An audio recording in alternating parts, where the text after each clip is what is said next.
Als baixos d'aquesta casa hi havia un forn. Això sí que ho sabia, perquè aquesta casa pertany a la meva família.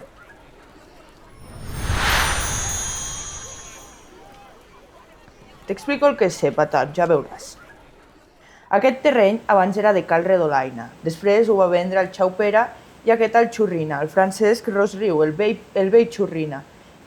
Què et sembla? M'he explicat bé? Exacte. I a més, sé que el forn el van utilitzar els arrendataris, els Mallol, el Reig, el Vilasetrú i la família Fajardo. Ah, vale, ara entenc per què a ma mare li agrada tant l'olor a pa.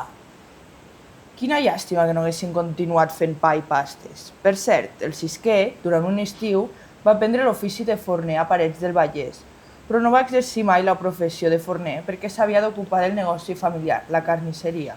Vés a saber si jo en seré.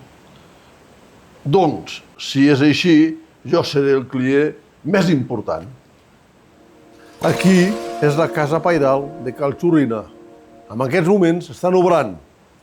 Hi visquí la padrina i els dos fills, el Joan i el Francesc.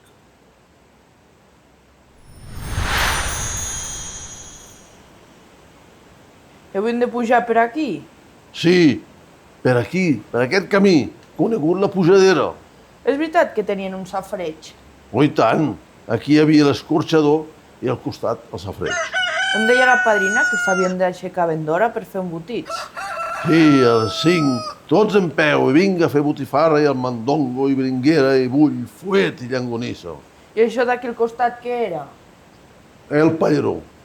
Es veu que aquí, durant un temps, hi venia el matalasser per fer cardar la llana.